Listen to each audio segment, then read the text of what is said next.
Hey guys, welcome back to the channel. It's been a couple of days that I haven't filmed anything. I put the car in the garage a couple of days ago. It's filthy. It's rough. Forgot that I had scraped the whole front end. But it's a drift car. I discussed with Ardo at AVF Automotive and I'm gonna pull the engine harness and Ardo's gonna rewire all the wires for the crank sensor. So from the pins right at the ECU all the way to the crank sensor connector. He's gonna replace that all. I'm sure it comes with shielded wiring, though we did change the connector and maybe 8 inches of wire at the track at iCar about a month and a half ago.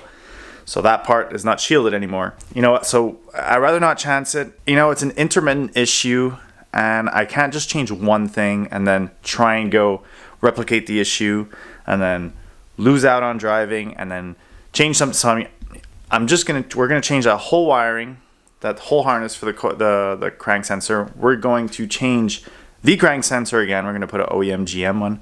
I'm also gonna change the cam sensor because the crank sensor and cam sensor, they talk to each other. So just to try and rule everything out, let's pull the engine harness off. Let's go.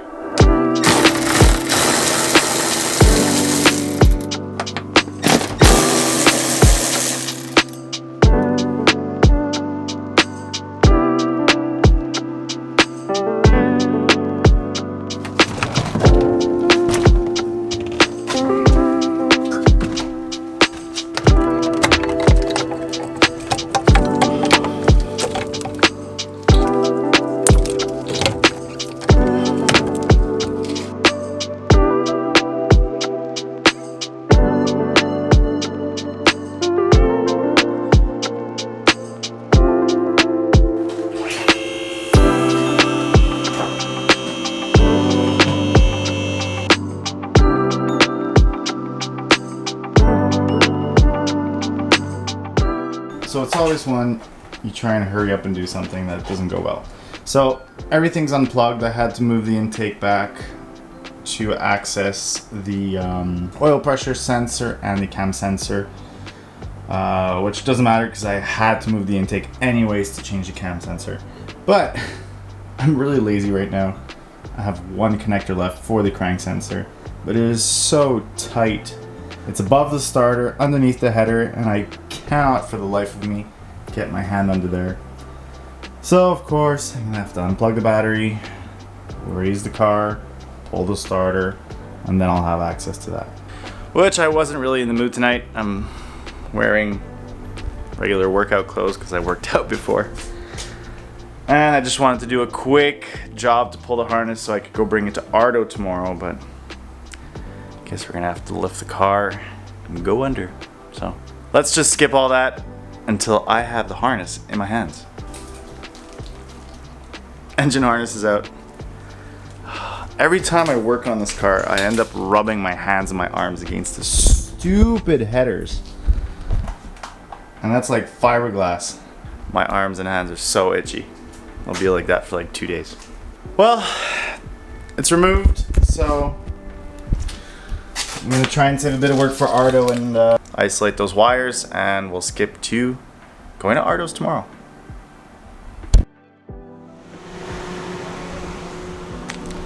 So we're here at AVF. We're gonna bring Ardo the harness. So yeah, as I said yesterday, we're here at Ardo's and he's gonna replace, just to rule it out,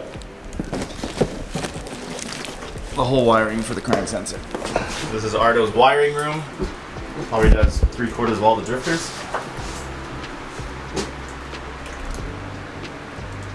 This is the OEM harness from Holly. Yeah, it's garbage. Okay. You want to splice it there, or do we do it right at the... Well, I can't because the power and the ground is there's other stuff on it. So, yeah, well, no, we'll run this wire straight to there. Okay, so 40, 80.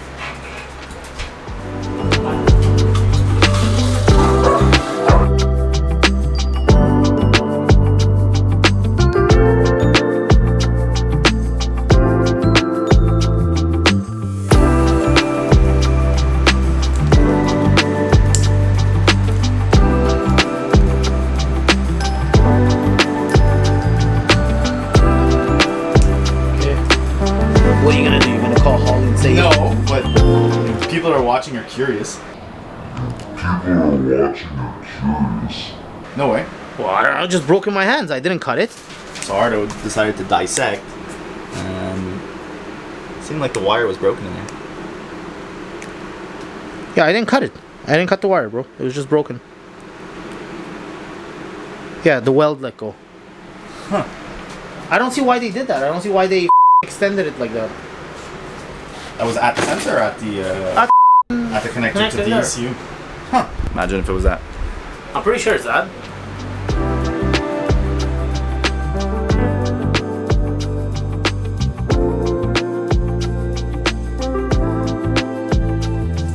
Sweet. So, completely rewired the crank sensor. So, that's one thing done. We are back in the shop and it is time to reinstall the harness. So, the new wiring that Ardo made for the crank sensor, I put everything back into the harness, taped everything up the way it was originally, nice and clean.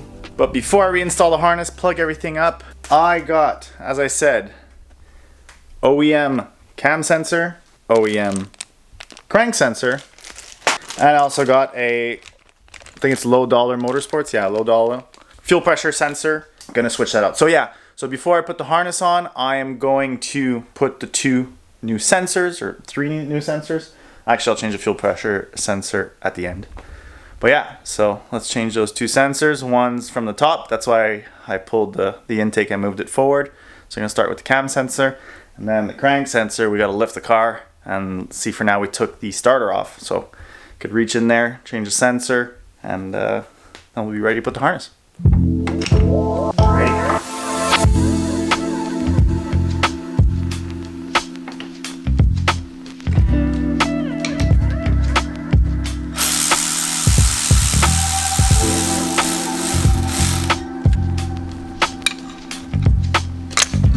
There you go.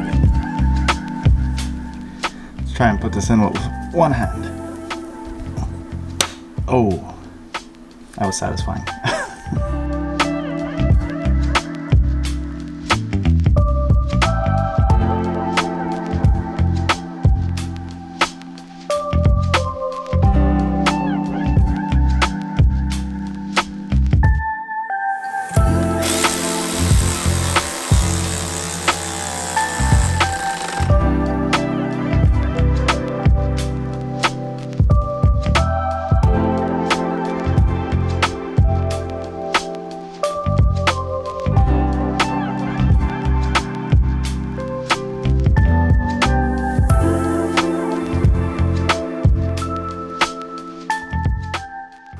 It's getting a bit late.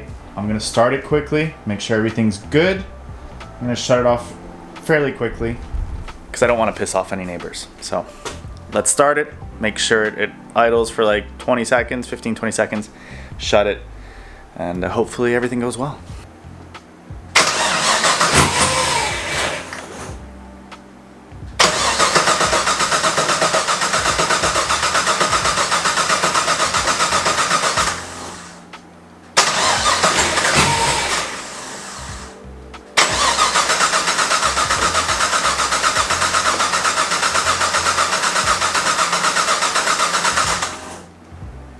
I am getting so fed up with this thing. So as you can see, the car won't start right now, and the Terminator has diagnostic lights on the ECU. Number 7 is going red. I managed to start once. Number 7 light is cam sensor. So now I'm getting a cam sensor issue. Like, seriously, did I get a freaking bad sensor? I put a brand new GM cam sensor. I didn't have supper. It's 10 p.m. I'm gonna go have supper. And if I'm in the mood after, I'm gonna come back in the garage, pull the intake, put back the old cam sensor, and see if it starts. Oh boy.